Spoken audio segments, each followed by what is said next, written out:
बिस्मिल्लाहिर्रहमानिर्रहीम। आज हम पढ़ेंगे बॉयल्ड लॉ। लेकिन बॉयल्ड लॉ को पढ़ने से पहले गैसेस की जो बेसिक कैरेक्टरिस्टिक्स हैं वो हम देख लेते हैं। सबसे पहली बात तो ये है कि मैटर, हर वो चीज़ जो जगह घेरती है और वज़न रखती है उसको हम मैटर कहते हैं। मैटर की 4 स्टेट्स होती हैं: गैसेस, लिक्विड्स, सॉलिड्स और प्लाज्मा स्टेट। अब 3-4 पॉइंट्स जो मौलूदी के लिए इंपॉर्टेंट है एमसीक्यूज़ के लिए वो देख लें। Most of matter is present in solid state. Simplest form of matter is gas.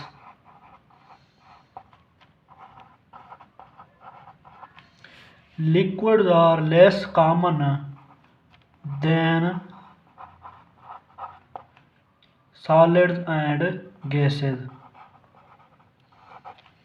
अब इसके बाद गैसेस की कुछ जनरल कैरेक्टरिस्टिक्स देख लेते हैं।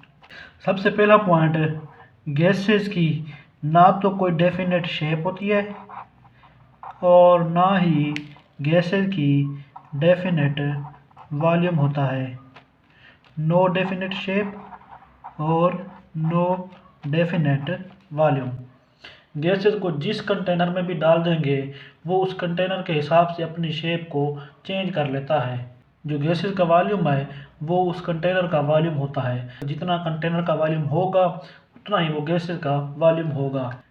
गैसेस के अंदर इंटरमॉलिक्यूलर फोर्सेस वीक होती हैं, जिसकी वजह से इनके मेल्टिंग पॉइंट और बॉइलिंग पॉइंट लिक्विड्स और सॉलिड्स की निस्बत कम होते हैं। क्योंकि गैसेस के दरमियान स्पेसेस बहुत ज़्यादा होती हैं, इसलिए इनको हम कंप्रेस कर सकते हैं जब इन पर हम प्रेशर अप्लाई करते हैं। इसी तरह अगर हम गैसेस को हीट करें तो गैसेस एक्सपेंड करती हैं।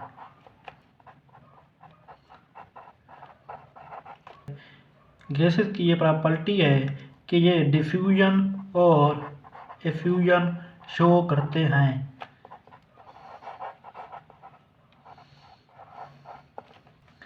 गैसेस की डेंसिटी लिक्विड और सॉलिड की निस्बत कम होती है।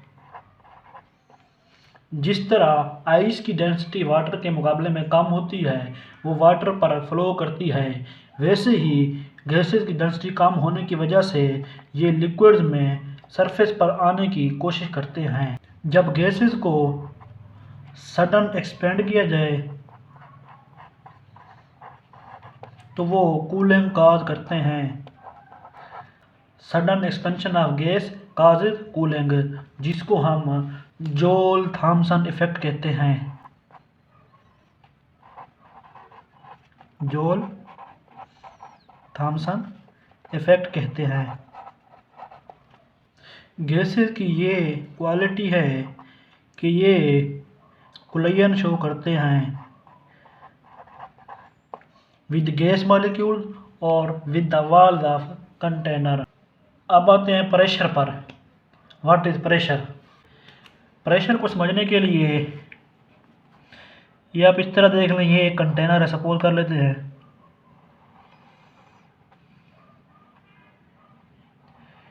जिसको हम मानोमीटर भी कहते हैं और बैरोमीटर भी कहते हैं, जिसकी वजह से हम प्रेशर मेजर कर सकते हैं। यहाँ पर जो है रीडिंग्स होती हैं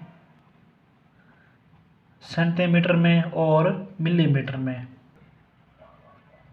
सपोज करते हैं इस कंटेनर के अंदर कोई भी गैस है, इस गैस के ऊपर फोर्स अप्लाई कर रहे हैं ऊपर से, और इस गैस का जिस कंटेनर है इसका एरिया है सपोज 1 सेंटीमीटर स्क्वायर। जब फोर्स अप्लाई कर रहे हैं तो इसके अंदर जो मरकरी का कॉलम होता है वो राइज करना स्टार्ट कर देता है। जब मरकरी का कॉलम 76 सेंटीमीटर या 760 मिलीमीटर पर पहुंच जाता है तो उस फोर्स को हम अब कहेंगे 1 एटमॉस्फेयर। ठीक है। Force exerted by 760 millimetre Hg on an area of 1 centimetre square at 0 degree centigrade is called 1 atmosphere. अब इसकी डिफरेंट वैल्यूज़ हैं वो आप देख लें। 1 atmosphere is equal to 760 mmHg, या इसको हम कहेंगे 760 टार। इसी तरह 1 atmosphere is equal to 76 centimetre of Hg, 101,325 newton per metre square, या 101,325 pascal, 14.7 pound per square inch. या हम इसको लिखेंगे 1 atmosphere is equal to 1.01325 bar.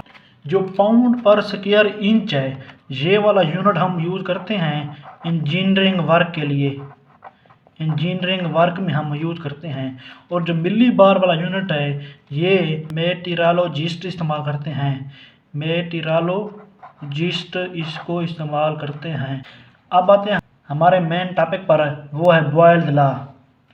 Pressure exerted by gas is inversely proportional to volume of gas at constant temperature और number of moles.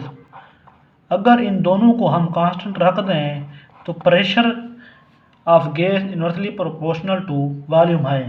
Proportional ख़त्म करते हैं तो हम इसको लिखेंगे P is equal to K over V, या PV is equal to K। अगर दो डिफरेंट प्रेशर और वॉल्यूम दिए हों तो फिर इक्वेशन बनेगी P1 V1 is equal to P2 V2। हम सपोज करते हैं हमारे पास एक कंटेनर है जिसके अंदर गैस है और प्रेशर जो है वो है 2 एटमॉस्फेयर, वॉल्यूम है suppose 1 decimetre cube, temperature constant है 25 डिग्री सेंटीग्रेड। जब हम इस कंटेनर के ऊपर प्रेशर डबल कर देते हैं,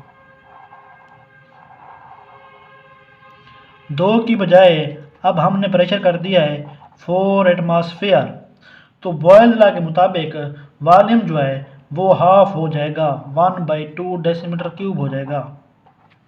जब प्रेशर को 2 की बजाय 6 करेंगे, 3 टाइम इंक्रीज करेंगे, तो वॉल्यूम 3 टाइम डिक्रीज हो जाएगा, 1/3 डेसीमीटर क्यूब हो जाएगा। अब इस इक्वेशन को इस्तेमाल करते हुए हम देखते हैं कि पी वी कांस्टेंट आता है या नहीं आता।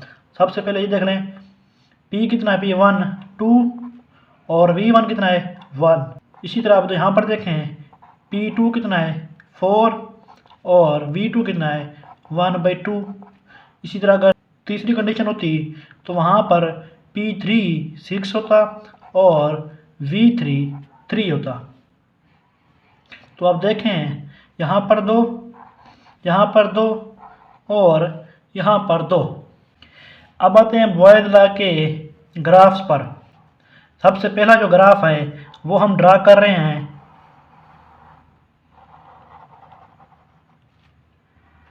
वॉल्यूम वाई एक्सिस पर और प्रेशर एक्स एक्सिस पर। जब इनके दरमियान ग्राफ ड्रा करते हैं तो हमारे पास एक कर्व ऑब्टेन होती है जिसको हम आइसोथर्म कहते हैं। ये टेम्परेचर कांस्टेंट है, सपोज करते हैं हमारे पास ये टेम्परेचर है 0 डिग्री सेंटीग्रेड। अब अगर टेम्परेचर को इंक्रीज करते हैं तो फिर हमारे पास एक दूसरी कर्व आएगी और वो जो कर्व है वो दोनों एक्सेस से अवेज जाएगी, प्रेशर और वॉल्यूम दोनों एक्सेस। सपोज करते हैं हमारे पास जो कर्व है ये 25 डिग्री सेंटीग्रेड पर ऑब्टेन हुई है। अगर हम इसी तरह एक और ग्राफ बनाएं,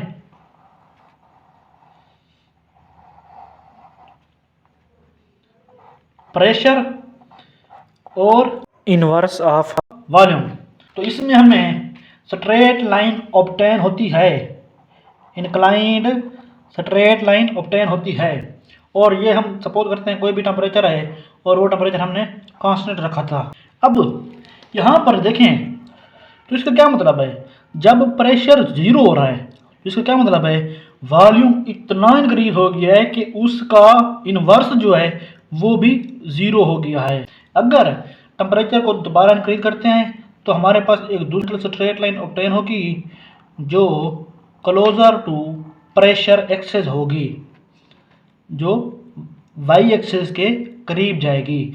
एक और ग्राफ देख लें, और वो है जब हम ग्राफ बनाते हैं प्रेशर का और पीवी का, तो हमारे पास एक हॉरिजॉन्टल स्ट्रेट लाइन ऑब्टेन होती है। अब हम अगर टेम्परेचर को इंक्रीज करते हैं तो टेम्परेचर के इंक्रीज करने से वॉल्यूम तो इंक्रीज होगा, लेकिन साथ साथ प्रेशर जो है वो डिक्रीज करेगा। इसलिए जो प्रोडक्ट है प्रेशर और वॉल्यूम का वो कांस्टेंट रहेगा। ये जो स्ट्रेट लाइन है ये हम यूज़ करते हैं आइडियल बिहेवियर ऑफ गैसेस के लिए। अगर तो सपोज कोई नॉन आइडियल गैस है तो वो फिर स्ट्रेट लाइन के बजाय वो थोड़ा सा मुड़ जाएगी। बॉयल्स लॉ को हम सिर्फ आइडियल गैसेस के लिए यूज़ करते हैं। ये जो स्ट्रेट लाइन है ये भी सिर्फ आइडियल गैस के लिए है। अगर कोई नॉन आइडियल गैस होगी तो इस स्ट्रेट लाइन से डेविएट कर जाएगी, इस स्ट्रेट लाइन को फॉलो नहीं करेगी। अब आते हैं बॉयल्स लॉ से रिलेटेड क्वेश्चन पर। सबसे पहला question, when oxygen volume decreases from 4 decimetre cube to 2 decimetre cube the pressure increases from 400 kilo pascal to, option A 600, 800, 200, 500 kilo pascal. अब सबसे पहले बात तो ये देखें, वॉल्यूम 4 डेसीमीटर क्यूब से 2 डेसीमीटर क्यूब बन रहा है, तो इसका क्या मतलब है? वॉल्यूम को हम हाफ कर रहे हैं, तो इसका क्या मतलब है? प्रेशर डबल हो जाएगा, प्रेशर 400 के बजाय 800 किलो पास्कल हो जाएगा। अगर इसको सॉल्व करना है तो वो भी देख लेते हैं किस तरह। P1 V1 is equal to P2 V2। हमारे पास प्रेशर P1 कितना है? 400। इसमें किलो की वैल्यू पुट करने की ज़रूरत नहीं है क्योंकि हमारे पास जो ऑप्शन हैं वो भी किलो पास्कल में दिए हुए हैं, ठीक है। अब आते हैं V1 पर। V1 कितना है? 4 डेसीमीटर क्यूब। प्रेशर P2 हमने मालूम करना है और V2 हमारे पास कितना है? 2 डेसीमीटर क्यूब। तो 2 को यहाँ पर डिवाइड करते हैं, ख़त्म कर दें, तो ये हमारे पास क्या आएगा? 400 multiply by 4 over 2 is equal to P2। 2 × 2 4 और ये आ जाएगा 400 मल्टीप्लाई बाई 2 800 किलो पास्कल। अब आता है नेक्स्ट क्वेश्चन पर। A gas having volume of 10 decimetre cube is enclosed in vessel at 0 degree centigrade and pressure is 2.5 atmosphere. The gas is allowed to expand until new pressure is 2 atmosphere. What will be new volume of this gas if temperature maintained at 273 Kelvin? अब यहाँ पर temperature constant रखा हुआ है, pressure और volume को change कर रहे हैं, इसका मतलब हमने बॉयल्स लॉ अप्लाई करना है। वो ये क्वेश्चन लिखते हैं, P1 V1 is equal to P2 V2। हमने न्यू वॉल्यूम मालूम करना है, V2 हमने मालूम करना है, तो इसका क्या मतलब है? V2 is equal to P1 V1 over P2। P1 हमारे पास कितना दिया हुआ है? वो है 2.5, ये दिया हुआ है। उसके बाद V1 हमारे पास दिया हुआ है 10 डेसीमीटर क्यूब। P2 हमारे पास दिया हुआ है 2। अब इसको हम 2 × 5 कर लेंगे। 2.5 को इस तरह लिख लेते हैं, मल्टीप्लाई बाई 5 × 2 और ये आएगा हमारे पास 12.5 डेसीमीटर क्यूब।